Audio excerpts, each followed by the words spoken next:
Hello again, everybody. I'm Scott Casper, and it's time to take a look at the news from USA Wrestling, the national governing body of our sport.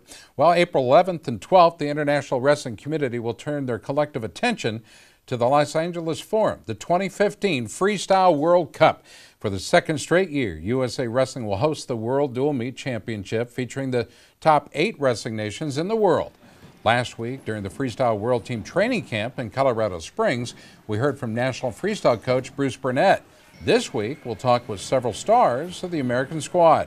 Olympic and two-time world champ Jordan Burroughs will compete in his 4th straight World Cup and looks to put another historic performance on for the fans. And I'm back. I'm happy to be back. The team looks good. Another World Cup, 4th year in a row, back in LA at the Forum. So it's do or die this time. Last 3 years we finished 3rd place. We're not in the same pool with Iran this year, and so we're looking to see them in the final and hopefully get our first championship. 2012 Olympic champ Jake Varner is a California native and excited to face the best in the world on his home turf. You know, this is a big deal. It's you know, the world championships of a dual tournament, the best team. So it's been a while since we've won this thing, and you know, being on American soil, it should give us an advantage. But you know, we're all going to go out there and just wrestle, and you know, I'm going to do my best to do my job, and that's to go out there and win, and you know, hopefully we come home with a championship. Two-time world medalist and Olympian Tervel Dlagnev is one of the best heavyweights in the world, and you can bet he's ready to rock. Preparation's been good. I got to take some time off, and I feel excited. I feel ready to go. So just been working on positions, trying to get better. Just enjoying the process. So I'm excited to go. 2014 World Team member Nick Maribel was on last year's World Cup team and is excited for his return to the competition. So far, so good. Getting some good workouts with some of the best guys in the world, and you know, just getting my weight down and getting ready for competition. So being up here, you know, really helped me get ready for the World Cup. I think the biggest part was, you know, it was my first time ever making 70 kilos, so I think that was the biggest part. And this year I came in, I went to a tournament before. That way I could work on getting my weight down before the World Cup, so that I was ready for the World Cup and ready to compete for the U.S. team. So I think that was the biggest part that I learned from last year, is just being prepared before the competition. That way I don't let anybody down and I can wrestle to my fullest. 2014 World Team member Ed Ruth is looking forward to his very first World Cup. Training's been going great. I've been working on the areas that I'm weak, and I feel like I'm getting a lot better. Are you looking forward to the opportunity of wrestling against some real tough foreign guys? Obviously, this is how you're going to get better and continue to progress by testing yourself, right? Definitely. You know, the competition out there is supposed to be top-notch. You know, we're wrestling some of the best wrestlers in the world there. So I'm definitely looking forward to this competition, and all the guys that I'm going to have to come up against. You know, they're just going to show me that my hard work is paying off. Well, joining the USA in the World Cup are loaded teams from Iran, Russia, Cuba, Azerbaijan, Mongolia, Belarus, and Turkey. There will be 3 Olympic champs on the mat: Jordan Burroughs of the USA at 163, Jake Varner of Team USA at 213, Togrul Asgarov of Azerbaijan at 154. Add in there 5 world champs, including 2-time world champ Jordan Burroughs, 2-time world champ Reza Yazdani of Iran at 213, world champion Alexis Shemarov of Belarus at heavyweight, and world champ Hassan Rahimi of Iran at 125, and world champ Haji Aliyev of Azerbaijan at 143. Also seeing action, 3 other Olympic bronze medalists, including Coleman Scott of Team USA. He'll be in at 134, Camille Ghazemi of Iran at heavyweight, and Livon Lopez of Cuba at 163. Now, if you haven't already gotten them, tickets can be found at Ticketmaster or at the Forum box office. 2 big days. We'll look forward to seeing you there. On Sunday, the NBC Sports Channel will broadcast the gold medal match live at 7:30 Eastern with Jason Knapp and Olympic champ Rulon Gardner on the call. Also on Sunday, it'll be Universal Sports Network with live broadcast of the bronze medal match with announcers Jason Bryan and Olympic champion Brandon Slay. You can also check out a live webcast on the United World Wrestling website with USA Wrestling's own Richard Immel on the call. Good job, guys. All right, fans, we'll tell you what. Stay tuned. We'll be back after this short timeout. It's USA Wrestling Weekly.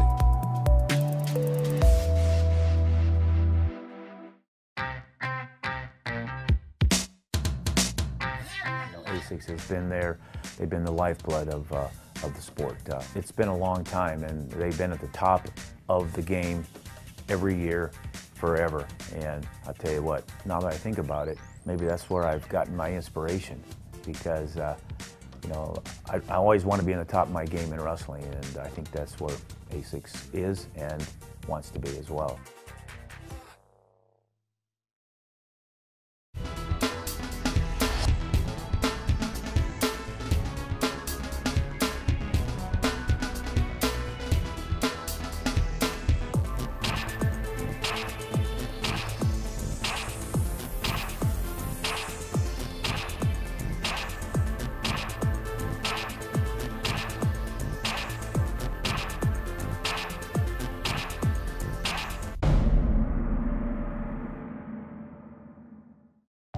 Hi, I'm Wayne Boyd, Director of Operations and Development for Titan Mercury Wrestling Club.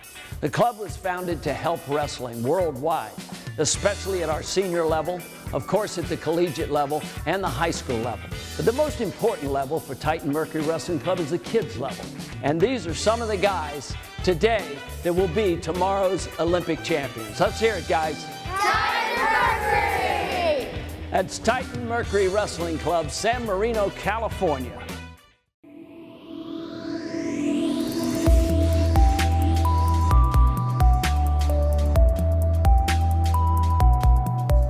Well, two of the most successful and popular former wrestlers who went on to have great success in other pro sports have stepped up to help promote the World Cup in LA. Serving as honorary chairman of the World Cup is California native, NFL pro football star, and world champion wrestler Stephen Neal. Neal was a junior national champ in high school and a two-time NCAA champ and four-time All-American for Cal State Bakersfield. In freestyle, Neal won a 1999 World Gold Medal and a 99 Pan American Games title as well. He also is a distinguished member of the National Wrestling Hall of Fame.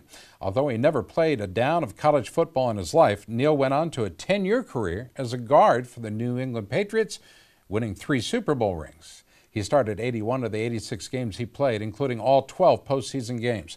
The honorary captain of the USA World Cup team is Dan Henderson, a two-time Olympian in Greco-Roman and an MMA star with the UFC. Henderson competed on the 92 and 96 U.S. Olympic Greco-Roman squads and finished 7th at the 1997 World Championships. He also won 3 U.S. Open national titles as well. Inside the cage, well, he holds a professional record of 30-13 and will next fight June 6 in New Orleans at UFC Fight Night.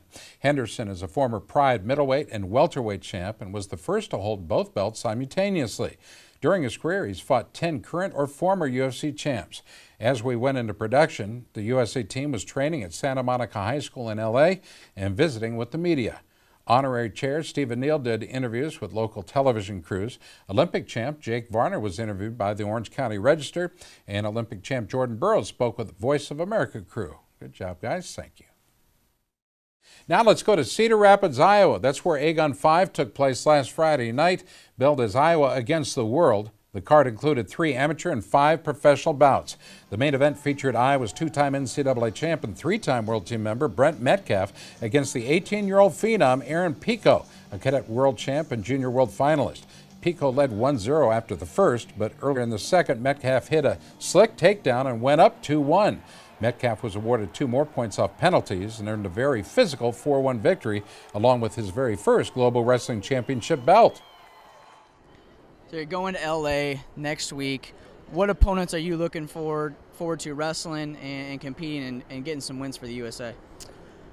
There's the Mongolian, which is going to be big. I mean, he's been top 3 in the worlds a couple times. The Cuban and the Russian, who I don't know a whole lot about. The Russian semi-familiar with. So, you know, there are going to be 3 good tests there. And then the Iranian, hopefully USA does its job and we win them all. And we're in the finals with Iran, who I would expect to make the finals. And there's a guy who was in the world finals, silver medalist last year. So great opportunity there for me to compete against the best guys in the world. And I'm excited about the opportunity. Well, the co-main event was exciting, to say the least. Tony Ramos, an NCAA champ for Iowa and a 2014 U.S. World Team member, faced a 2008 Olympic champ named Henry Cejudo, currently an undefeated MMA star with the UFC. The match was tied 2-2 at break, but Cejudo scored a 4-point counter throw in the second period for an 8-4 lead. Ramos closed it to 8-6 and in the final seconds locked up a cradle for a takedown to tie it up. Ramos then rolled Cejudo to his back for 2 more and won the bout 10-8. Here's Tony Ramos. 2 minutes left, I was down by 4, but also criteria I was down, so it was really 3 takedowns. I knew it. I knew how much time was left. I get a takedown, still down by 2 takedowns, 45 seconds to go. You just got to wrestle. I wrestled. I didn't know what I got off that bear hug. I don't know if I got 4 or 2, what, but I knew I had to keep going and score another point somewhere, so locked up the cradle and took it over. 2-time NCAA champ from Iowa, Matt McDonough, faced another NCAA champion, former Indiana Hoosier, Angel Escobedo. Well, the first period ended 2-2, but McDonough scored a push-out and won the ensuing protest. McDonough scored again on a counter body lock takedown and won the match 6-2. In a rematch of the 2013 NCAA Finals at 157, national runner-up Jason Welch of Northwestern edged Iowa national champ Derek St. John 12-10.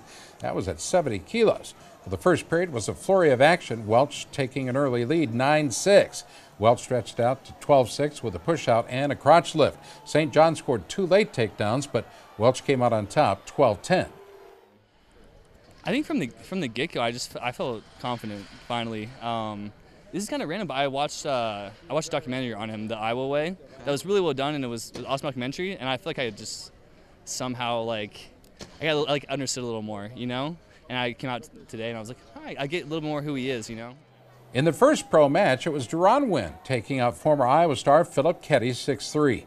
Ketty led 3-2 early in the second, but it was Wynn who scored on a double leg and a spin behind takedown for the 6-3 victory. This was awesome.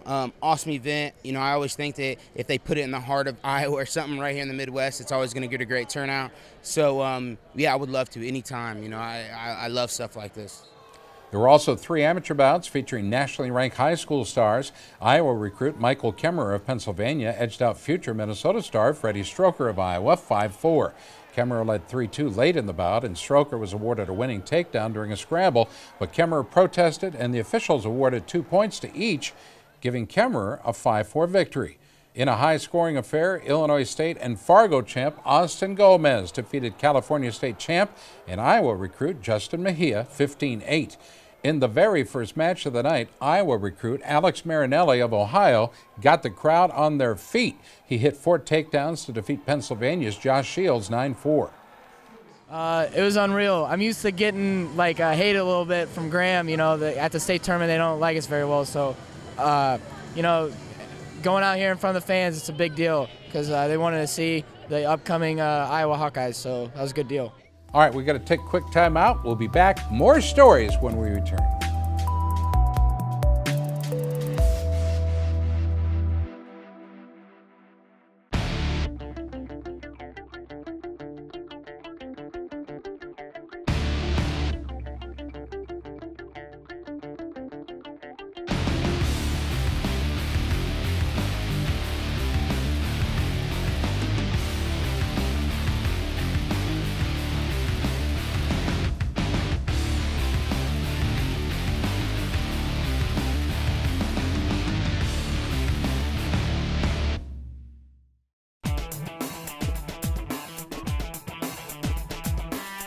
Each season, Liberty Mutual's Responsible Sports Community Grant Program awards $65,000 to youth sports organizations and school sports programs that demonstrate their commitment to responsibility in youth sports. Your organization could be one of our 20 winners this season. It's easy. Simply visit responsiblesports.com and click on the Community Grant Program. Administrators register their organization with the program, then reach out to rally parents, coaches, and team supporters to log on and review either the Responsible Sports Parenting or Responsible Coaching Guide. Then complete the quiz and showcase your mastery of the concepts. Every successfully passed quiz is worth a point that you can credit to your favorite youth sports organization or school sports program. Connect with friends, family, and neighbors to rally more support. The teams and schools with the most points at the end of the grant period win. It's that simple. Watch the leaderboard throughout the grant season, then rally more of your supporters to increase your totals. Liberty Mutual is committed to celebrating and championing youth sports and to financially supporting organizations that demonstrate their commitment to responsible sports. Join the movement and start earning points toward your community grant.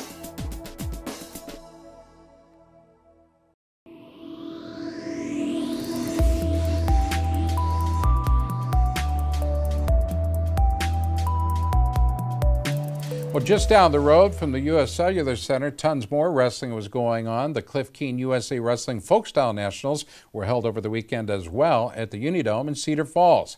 In the junior finals, a pair of 2014 Junior Triple Crown winners went on to win the first leg of the coveted USA Wrestling Junior Triple Crown by capturing Folkstyle Gold. At 106, Triple Crown winner Randon Miranda of California edged out Cadet Nationals double champ Nicholas Aguilar of California. Breaking a 6-6 tie, Miranda scored a late escape and takedown to win 9-6. He was later named the Mat.com Wrestler of the Week. Triple Crown champ Danny Vega of Arizona was dominant at 133, scoring a series of takedowns and tilts for a 17-2 tech fall over Indiana's Colton Cummings. Well, the finals at 145 featured a battle of nationally ranked wrestlers Max Thompson of Iowa and Xander Wick of California. It was Thompson who held a 3-0 lead into the third, but a takedown by Wick closed it to 3-2. A late takedown by Thompson closed it out 6-2. And it was a victory for that young man. Minnesota's Mitchell McKee repeated as junior folkstyle champ at 132 when he edged out Alexander Lloyd of Minnesota 4-2. 2014 Cadet Triple Crown winner Keegan Moore of Minnesota built a strong early lead at 195 and defeated David Chad of Wisconsin 7-5. Moore's older brother, Peyton Moore, also added the title at 160 when he defeated Drew Hughes of Indiana 4-2. Minnesota star Luke Norland scored a pin in the finals at 170, defeating Benjamin Harvey of Team Indiana with a cradle. In the final round at 220 pounds, it was Iowa's Ethan Anderson who scored a second period fall over Iowa's Carter Isley. Other individual champs included Colton Eden of Utah at 100, Iowa's Joshua Portillo at 120, Devontae Demison of California at 126, Oregon's Colin Purinton at 138, Luke Troy of California at 152, John Frisco of South Dakota at 182, and North Dakota's Michael Kelly at heavyweight. Well, the cadet division was held alongside the junior finals and featured some outstanding young talent. Oregon star Travis Whitlake of Team Bucks won the title at 152 when he pinned Logan Coyle of Indiana in the finals. Whitlake was a champ last year in the schoolboy division. 2014 Cadet Nationals Greco-Roman champ Jake Allar of Minnesota was the 145-pound cadet champ. He beat Michigan's Cameron Bush 8-1 in the finals. Putting on a very offensive clinic in the 88-pound finals was Colorado's Moshe Schwartz, who scored 13 takedowns at 27-11 tech fall over Minnesota's Zach Miller. Wow. Well, this week, during the Freestyle World Cup, USA Wrestling will kick off a new partnership with the It's On Us campaign. It's a cultural movement aimed at shifting the way we think about sexual assault. The program is a national effort to create safe environments on and off college campuses. USA Wrestling will encourage its community to take the It's On Us pledge and will promote the campaign through various media platforms. Two of the greatest wrestlers on earth will serve as spokespeople for the campaign, including Olympic and two-time world champ Jordan Burroughs and two-time world champ Adeline Gray. As part of the partnership, USA Wrestling will help expose more people to the messages such as this.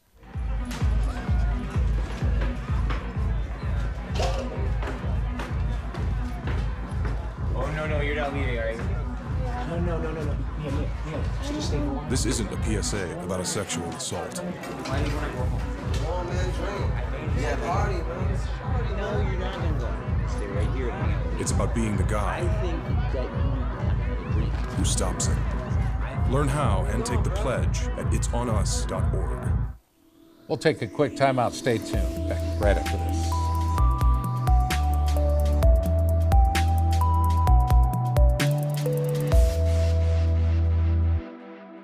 There comes a point in your life that determines who you are, whether you will lead or follow, whether you will fight or give in, whether you will win or lose, and what you will count as your victory.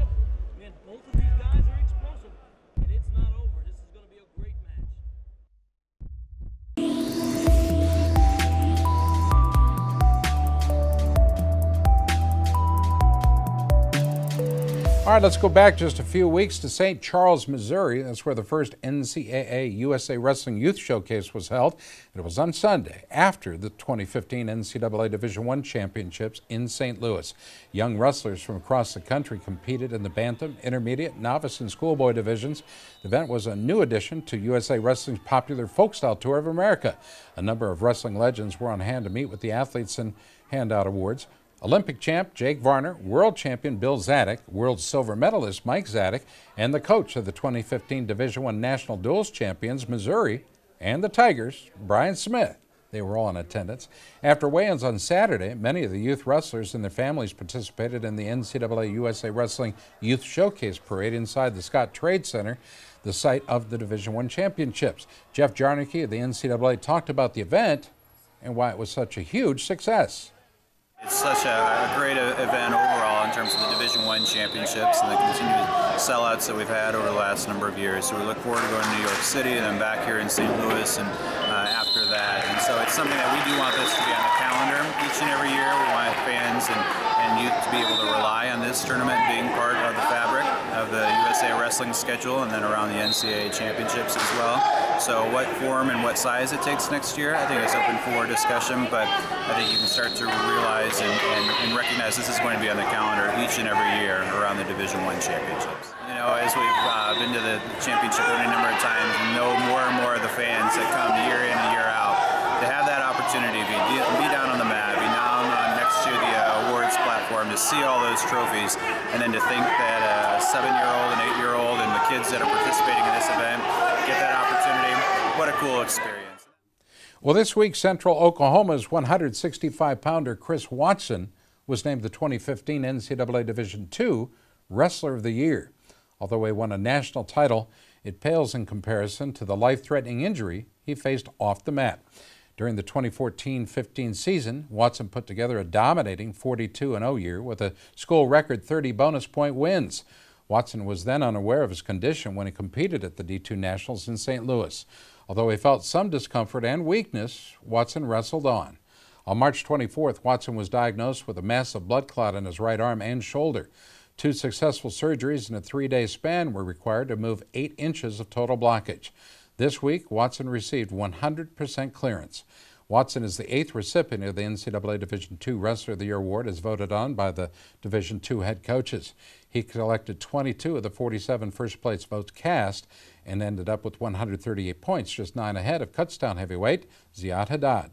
Central Missouri 149-pounder Frank Cagnina and North Carolina Pembroke 141-pound star Daniel Owenby were the other 2 finalists. Well, during this week's World Cup, Beat the Streets LA will present the short film Move Your Feet, a story about an adolescent girl who, through her mother's guidance and the sport of wrestling, overcomes her biggest challenge, her past. The film will premiere at the 2nd annual benefit the night prior to the World Cup. I hope you join me.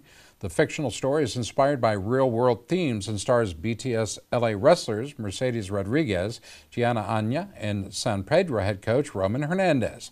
It was written and produced by BTS LA board member Brian Guerrero and directed by Sean Frederick. Check out the trailer for this exciting new project. The struggles, the aches, life's lactic acid. Work through it. What once wasn't, now is. Not just because I believe, and they believe. For in these moments, you're not fighting someone, but finding yourself.